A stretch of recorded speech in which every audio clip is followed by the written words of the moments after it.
তোমার সাথে আমার আলাপ হয় ফেসবুক থেকে। আমি সেভাবে চিনতাম না তোমায়।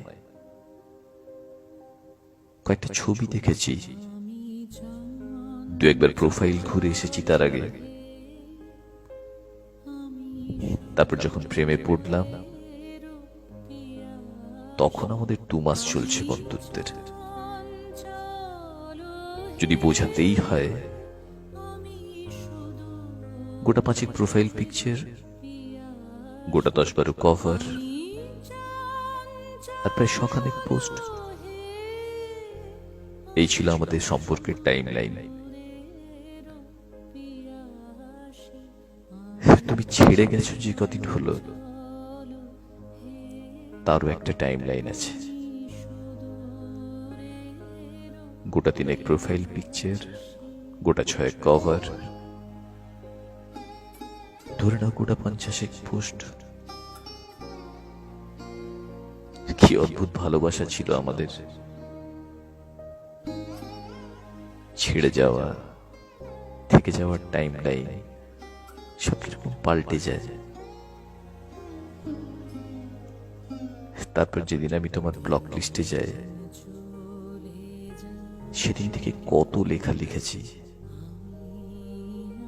কত পোস্ট শেয়ার করেছি, তুমি হয়তো দেখোই নি, বা দেখেছ হয়তো বন্ধুদের প্রোফাইল থেকে। আচ্ছা, কখনো ভেবে দেখেছ একসময় কত পরিচিত ছিলাম আমরা, আর এখন আমরা চিনি না একে অপরকে। এই সুবিধাটা ফেসবুক আমাদের দিল। যাকে ভুলতে চাই জোর করে, তার অনিচ্ছায়, তাকে তুমি তোমার চোখের সামনে থেকে সরিয়ে দিতে পারো, ব্লক করে দিতে পারো।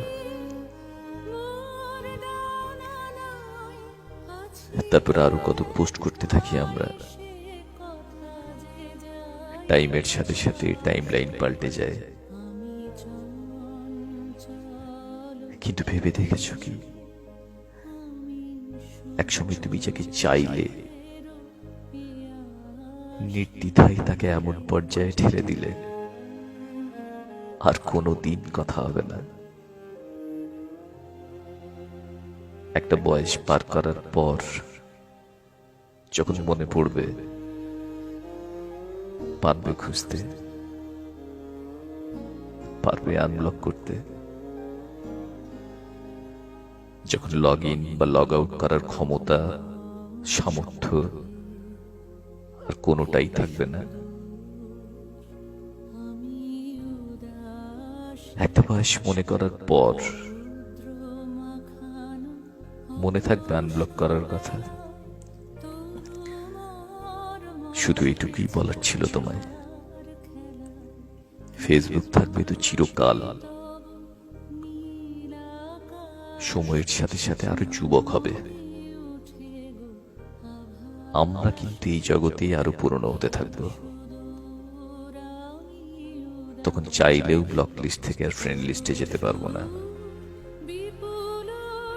জীবন এরকমই,